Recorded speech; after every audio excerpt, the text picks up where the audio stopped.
बिस्मिल्लाहिर्रहमानिर्रहीम अस्सलामु अलैकुम वरहमतुल्लाहि वबरकातुहू। नाज़रीन, आप देख रहे हैं दुनिया मेरे आगे यूट्यूब चैनल और मैं हूं गुलाम नबी मदनी। आज 26 मई 2021 है और आज दिन है बुध का। नाज़रीन, तुर्की फ़लस्तीन के साथ नया फ़ौजी मुआहिदा करने जा रहा है जिससे न सिर्फ इसराइल की दहशतगर्दी का ख़ात्मा मुमकिन होगा बल्कि इसराइल के ख़िलाफ़ तुर्की जो अपनी फ़ौजें फ़लस्तीन में उतारेगा इससे फ़लस्तीन की आज़ादी भी मुमकिन हो सकेगी। जी हाँ नाज़रीन, ये वही फ़ौजी मुआहिदा है जो आज से तकरीबन 6-7 रोज़ पहले हमने आपके सामने बयान किया था और कहा था कि पाकिस्तान और तुर्की न सिर्फ अपनी फ़ौजें फ़लस्तीन के अंदर उतारना चाहते हैं बल्कि फ़लस्तीन के साथ तुर्की और पाकिस्तान नया फ़ौजी मुआहिदा भी करने जा रहे हैं।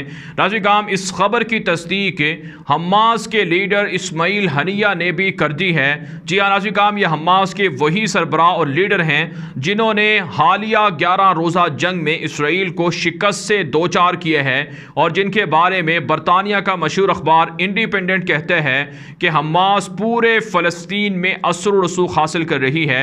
यहाँ तक कि फ़लस्तीन के अंदर बसने वाले जो मसीही हैं, जो ईसाई हैं, वो भी हमास को पसंद करते हैं और हमास इलेक्शन के अंदर कामयाबी हासिल करके वेस्ट बैंक के अंदर और गज़ा के अंदर दोनों जगह पर हुकूमत साजी कर सकती है, हुक्मरान बन सकती है। जिसका मतलब ये है कि दुनिया भर के अंदर जो हमास की पॉपुलैरिटी है, जो उनकी शोहरत है, उसमें इजाफा हो रहा है। यही वजह है नाज़रीन, अक़वाम मुत्तहिदा की जनरल असम्बली में हमास की ना सिर्फ मजम्मत नहीं की गई बल्कि हमास के ख़िलाफ़ जो इसराइल के मज़ालिम हैं उसकी मजम्मत की गई है। और इसी तरह से इसराइल की बड़ी कोशिश रही है कि सलामती कौंसिल के ज़रिए से भी हमास की मजम्मत करवाई जाए, लेकिन ये मजम्मत नहीं हुई है। यूरोपीय ममालिक हमास के लोगों के साथ, लीडरों के साथ राबता करके उन्हें पॉलिटिकल सियासी लीडर तस्लीम कर रहे हैं। जिस तरह से अफ़गानिस्तान के अंदर अफ़गान तालिबान को दुनिया का मोस्ट वांटेड टेररिस्ट करार दिया गया था और उनके सरों की कीमत अमेरिका ने मुकर्रर की थी, दुनिया का सबसे बड़ा दहशतगर्द तालिबान के लीडरों को करार दिया था। आज पूरी दुनिया अफ़गान तालिबान को पॉलिटिकल सियासी लीडर मान रही है, उनसे राबते करके उनसे ताल्लुकात बना रही है। बिल्कुल नाज़रीन, इसी तरह से हमास के साथ भी हो रहा है। हमास गज़ा के अंदर हुक्मरान जमात है और हमास के साथ दीगर छोटी बड़ी सियासी और जिहादी तंजीमें भी शामिल हैं। इस जमात का पूरा असर व रसूख है जो गज़ा है वहाँ पर भी है और इसी तरह से वेस्ट बैंक के अंदर भी है। यही वजह नाज़रीन, आपने देखा होगा कि गुज़श्ता जुमे को जो मुफ्ती थे फ़लस्तीन के मुफ्ती आज़म जो खुतबा दे रहे थे मस्जिद अक़सा के अंदर, उन लोगों ने उनके खुतबे के दौरान लोगों ने सिर्फ इस बात पर एहतजाज शुरू कर दिया और मुफ्ती को कहा कि आप यहाँ से निकल जाएं, क्योंकि मुफ्ती ने हमास का नाम नहीं लिया था और उनकी जो कारकर्दगी थी उसे नहीं सराहा था। तो इससे आप हमास की पॉपुलैरिटी का अंदाज़ा लगा सकते हैं कि हमास कितनी ताकतवर हो चुकी है। नाज़रीन, इस्माइल हनिया का ये जो बयान है, ये तुर्की की जो न्यूज़ एजेंसी है उस पर नशर हुआ है। ये अरबी में बयान है। अरबी का ये बयान आप जो इसका तर्जुमा है उसकी रोशनी में आपके सामने मैं तफसीलात रख रहा हूँ कि फ़लस्तीन के साथ तुर्की जो बाहरी एग्रीमेंट है, फ़ौजी एग्रीमेंट है, वो करने जा रहा है। नाज़रीन, इस मुआहिदे से फ़लस्तीन और गज़ा के लोगों को काफ़ी फ़ायदे मिलेंगे। इसकी वजह यह है नाज़रीन कि तुर्की अपनी फ़ौजें फ़लस्तीन के अंदर उतार सकेगा और तुर्की जो फ़लस्तीन की समंदरी हदूद हैं वहाँ पर पोर्ट्स बना सकेगा, वहाँ पर बाहरी जंगी जहाज़ों को खड़ा कर सकेगा। और इसी तरह से नाज़रीन, जो गैस और पेट्रोल के ज़ख़ायर गज़ा के साथ मुल्हिका समंदर के अंदर हैं और इसी तरह से फ़लस्तीन के साथ मुल्हिका समंदर के अंदर हैं, वो गैस और पेट्रोल के ज़ख़ायर से फ़लस्तीनी अवाम मुस्तफ़ीद हो सकेगी। तो ये मुआहिदा तैयब उर्दगान की हुकूमत की जानिब से फ़लस्तीन के लोगों के साथ किया जा रहा है। इसके लिए नाज़रीन, महमूद अब्बास की हुकूमत से भी राब्ता है तुर्की का और जो गज़ा की हमास की हुकूमत है उनसे भी राब्ता है।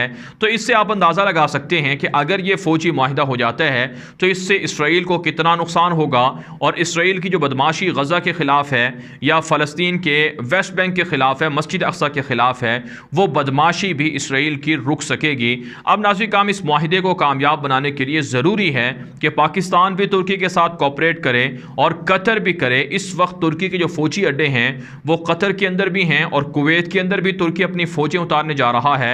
इराक ने भी तुर्की से फ़ौजें मांग रखी हैं और इसी तरह से नाज़रीन काम सोमालिया के अंदर, सूडान के अंदर है और अफ्रीका के कुछ दीगर ममालिक भी हैं जहाँ तुर्की का काफ़ी इन्फ्लुएंस है और तुर्की काफ़ी असर रसूख बढ़ाए हुए है।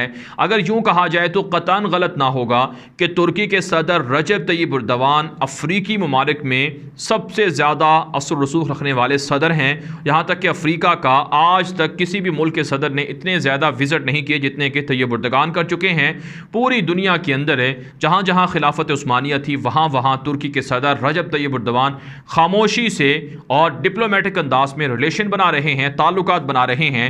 इससे तुर्की को काफ़ी फ़ायदा होगा और उम्मत मुस्लिमा का एक मजबूत ब्लॉक भी सामने आएगा जिससे यकीनन मुसलमानों को फ़ायदे होंगे। इसके अलावा नाज़रीन काम जो फ़लस्तीन से और दीगर खबरें सामने आ रही हैं उसमें नाज़रीन काम हाई शेख जरा का इलाका है जहाँ पर यहूदी फोर्सेस की कार्रवाइयाँ ताहाल जारी हैं, मुहासरा है, वहाँ से मुसलमानों को निकाला जा रहा है, गिरफ्तारियाँ भी हो रही हैं। पिछले 24 घंटे के दौरान तकरीबन 60 से ज़ायद फ़लस्तीनी मुसलमानों को गिरफ्तार किया गया है जिसमें से 2 मुसलमानों को शहीद भी किया गया है।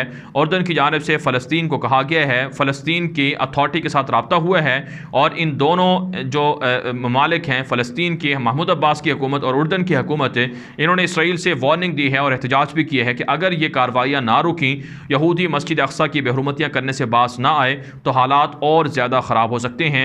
इसराइल का मशहूर अखबार हेरिटेज भी इस हवाले से यही रिपोर्ट दे रहा है कि जंगबंदी तो हो चुकी है लेकिन जो मुसल्लह कार्रवाइयाँ हैं यहूदियों के दरमियान और फ़लस्तीनियों के दरमियान ये रुकने में नहीं आ रही हैं। इसके अलावा नाज़रीन काम जो दीगर अपडेट सामने आ रही हैं फ़लस्तीन और इसराइल के हवाले से वो हैं नाज़रीन काम जो अमेरिका के वज़ीर ख़ारजा हैं एंटोनी ब्लिंकन, उन्होंने इसराइल का भी विज़िट किया है। इसराइली वज़ीर दिफ़ा से इसराइली वज़ीर आज़म से मुलाकात की है और कहा है कि अमेरिका इसराइल की सिक्योरिटी का ख्याल रखेगा और इसराइल के ख़िलाफ़ जो अमेरिका के अंदर मुज़ाहरे हो रहे हैं या इसराइल के ख़िलाफ़ जो पूरी दुनिया के अंदर एक तरह से मूवमेंट है उसमें भी इसराइल का ताउन किया जाएगा। हालांकि नाज़रीन काम अमेरिका के अंदर है जो बाइडन की हुकूमत से जो बाइडन की पार्टी के लोग हैं, जो कैंपेन चलाने वाले लोग हैं, वो 500 से ज़ायद हैं जिन्होंने एक लेटर पर साइन करके बाकायदा जो बाइडन से मुतालबा किया है कि इसराइल के वार क्राइम्स को रुकवाया जाए। जो जंगी जुनून के साथ मुब्तला है इसराइल और जिस तरह से बच्चों को, निहत्ते लोगों को गिरफ्तार कर रहा है, इंसानी हकूक़ की वायलेशन कर रहा है, ये सब मज़ालिम जो बाइडन की हुकूमत रुकवाए। लेकिन बहरहाल नाज़रीन काम अब ख़बरें ये हैं कि एंटोनी ब्लिंकन के इस विज़िट से इसराइल को कोई ख़ास फ़ायदा नहीं होने वाला है और अमेरिका की जो बाइडन की हुकूमत फ़लस्तीनी अथॉरिटी से भी राब्ते में है और अमेरिका अपना सफारतखाना फ़लस्तीन के अंदर भी खोलने के लिए रज़ामंद हो चुका है। और अमेरिकी वज़ीर ख़ारजा एंटोनी ब्लिंकन ने महमूद अब्बास से भी मुलाकात की है और मिडल ईस्ट के कुछ दीगर ममालिक हैं वहाँ भी उनका विज़िट शेड्यूल है। यहाँ पर नाज़रीन काम एक दिलचस्प बात यह भी सामने आ रही है कि जो साबिक़ अमेरिकी वज़ीर ख़ारजा हैं माइक पोम्पियो, जो ट्रंप के दौर के वज़ीर ख़ारजा रहे हैं, वो भी इसराइल का विजिट करने जा रहे हैं। कहा जाता है कि ट्रंप अपने दौर में जो डील ऑफ सेंचुरी हुई थी उसे बचाने के लिए कोशा है और जो अमेरिका के यहूदी हैं वो ट्रंप के लिए काफ़ी हिमायत कर रहे हैं, ट्रंप के लिए काफ़ी उन्हें मुतहर्रिक कर रहे हैं कि वो डील ऑफ सेंचुरी को बचाएं। आप जानते हैं नाज़रीन काम जो बाइडन की हुकूमत है इनके और इसराइली वज़ीर आज़म नेतन्याहू की हुकूमत के दरमियान शदीद इख्तिलाफ़ात हैं। जो बाइडन की हुकूमत चाहती है कि ईरान के साथ जो जोहरी डील हुई थी उसे बहाल किया जाए, लेकिन इसराइल चाहता है कि ईरान के साथ जोहरी डील बहाल ना हो। जो पाबंदियां ट्रंप ने ईरान पर लगाई थी वो पाबंदियां बरकरार रहें, लेकिन जो बाइडन की हुकूमत मुसिर है और उनका इसरार है कि हम ये पाबंदियां ख़त्म करके ईरान के साथ जोहरी डील करना चाहते हैं ताकि मिडल ईस्ट के अंदर अमन हो सके, जिस पर इसराइल जो बाइडन की हुकूमत से नाराज़ है। इसका मतलब ये है कि इसराइल और अमेरिका के दरमियान भी इख्तिलाफ़ात हैं और इसराइली वज़ीर आज़म नेतन्याहू कह चुके हैं कि अगर अमेरिका जोहरी डील ईरान के साथ करता है तो करता रहे, हम ईरान के ख़िलाफ़ कार्रवाइयाँ जारी रखेंगे। तो नाज़रीन काम ये बड़ी डेवलपमेंट हैं और ये बड़ी जो ख़बरें हैं जो सामने आ रही हैं फ़लस्तीन और इसराइल के हवाले से। यहाँ पर नाज़रीन काम जो हमास की तंजीम है उसकी जानिब से फ़लस्तीन के अंदर गज़ा के अंदर रैलियाँ भी निकाली जा रही हैं, फ़तह के जश्न भी मनाए जा रहे हैं और इसराइली यहूदियों के ख़िलाफ़ लोगों को मुतहर्रिक किया जा रहा है। अमेरिका के वज़ीर ख़ारजा एंटोनी ब्लिंकन की जानिब से ये कहा गया है कि फ़लस्तीन के लोगों को, इसमें गज़ा भी शामिल है और इसी तरह से वेस्ट बैंक के लोग भी शामिल हैं, को $75 मिलियन की इमदाद अमेरिका देगा, जिसमें से 32 मिलियन से ज़ायद की जो इमदाद है वो गज़ा के लिए है, जो आलमी तंजीमों को दी जाएगी और उसकी मदद से लोगों तक पहुँचाई जाएगी। लेकिन नाज़रीन काम ये इमदाद किसी भी सूरत फ़लस्तीनी मुसलमानों के दुखों का मदावा नहीं कर सकती है, क्योंकि इसराइल की मदद अमेरिका कर रहा है, असलहा अमेरिका दे रहा है, जंगी जहाज़ अमेरिका दे रहा है। तो ये सारी चीज़ें जब अमेरिका उनको देते हैं तो फिर मार कर और उन्हें शहीद करके उनके घरों को गिराकर उनको दोबारा तामीर करने के लिए ये इमदाद देना ये महज एक ड्रामा है जिसे फ़लस्तीनी बंद करवाना चाहते हैं।